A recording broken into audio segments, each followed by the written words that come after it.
Welcome to The New Next, a podcast that addresses current events and how they will impact the future. Co-hosted by the inquisitive public speaking champion, Mike McVeigh, and energy, economics, and technology expert, Matt Jensen. Join us as we explore all things energy, economic, tech, and political, and how they will affect our future. Hey world, this is Mike McVeigh giving a bit of warning for season 3 of Nobody's a Nobody podcast, the podcast where I interview people I find absolutely interesting, and I believe you will too if you give them a chance. Labor Day weekend will begin the promising season 3 as we revisit some of our guests from season 1 and get a clue on how they are doing, as well as interview a new slew to make up our episode queue. You can find us on Spotify, Audible, podcast players of your choice, and remember, nobody's a nobody. That means you. Until next time.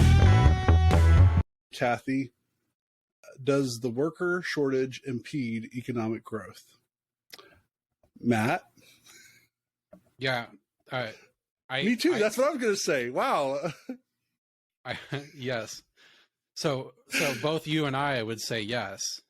Like, when you talk about economic growth, it was like Adam Smith that described the baker and candlestick maker, kind of the chain of money going down.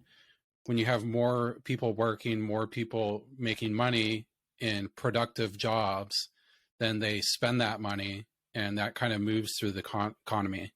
So right. Historically, or typically in economics, they talk about it as the money multiplier.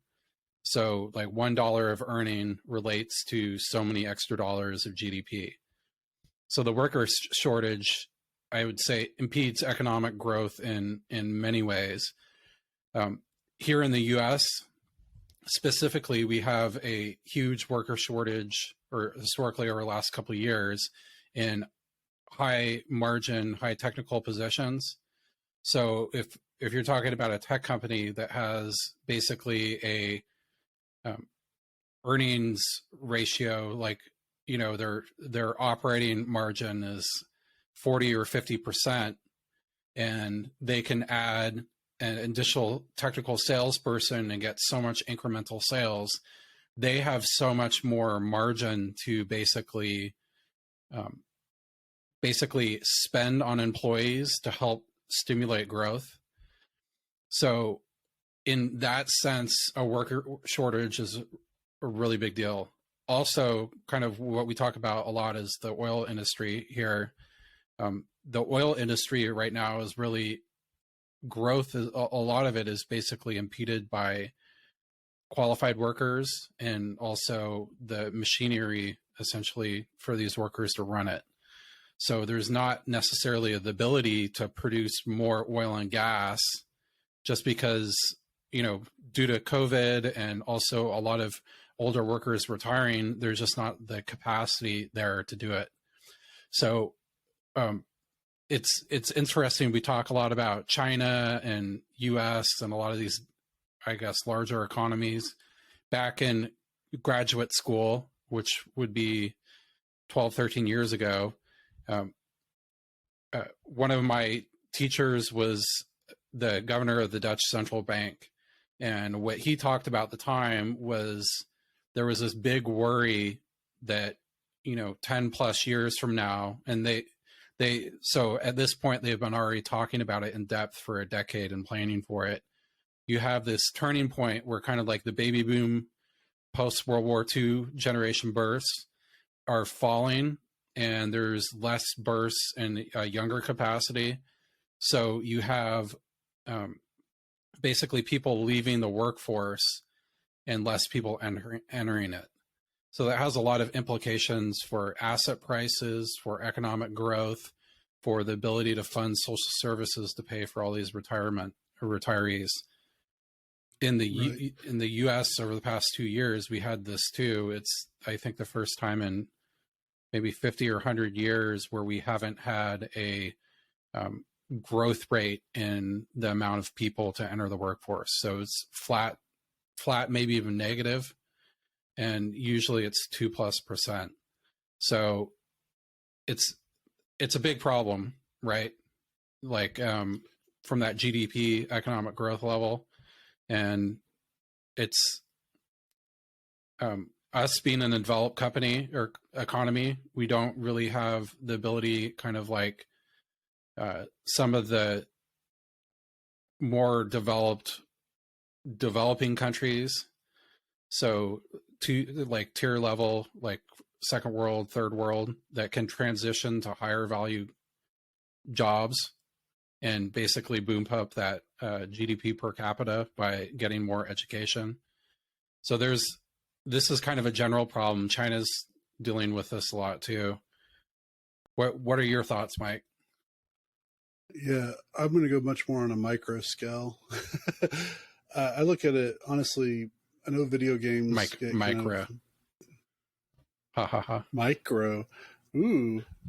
Anyway, I use video games a lot as an example. Basically, there's a lot of games, especially for your phone or tablet, that you hire a worker and they do so much profit, and then you hire another worker, and even though it costs you and you have to pay an additional worker, if you have the kind of business that's able to bring in more profit, the more workers you have in certain kind of context, you're going to get more yield. So basically, if you have a field of 100 by 100 meters and one person is supposed to take care of the whole field, but they can only get 25 squared meters at a time, you're only going to be able to do as much profit as that 25 meters. But with two people, you might be able to get 50, or probably more accurately about 60, 65 meters squared, that you're going to be able to make enough profit that more than compensates hiring that additional employee.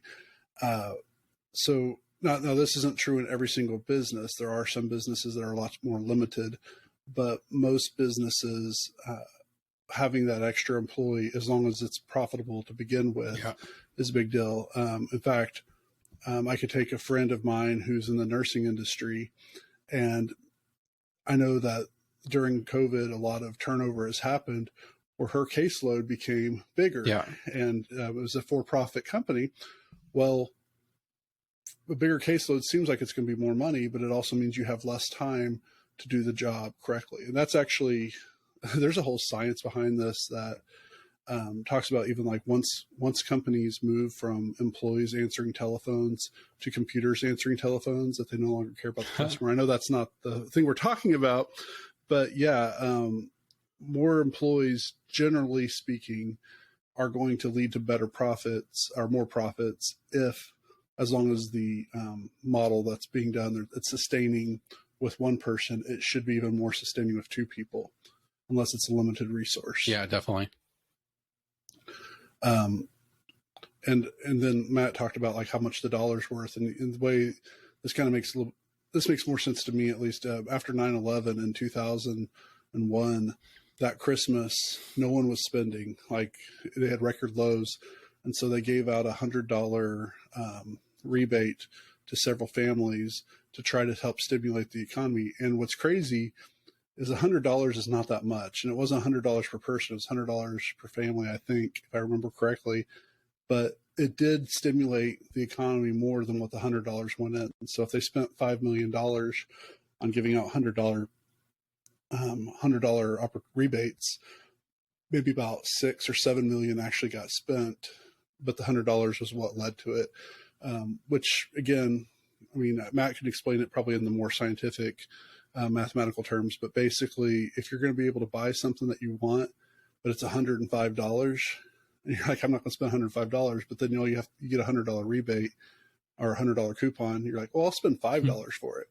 So you're actually generating more for the economy in that kind of mood.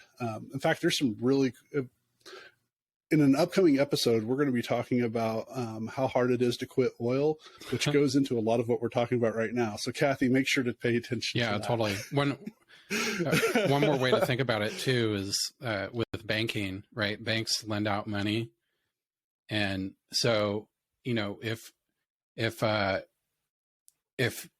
someone puts $100 in a bank and the required reserve ratio, the amount that the bank has to hold in cash to basically backstop their deposits is 10%, then that means they can loan out 90.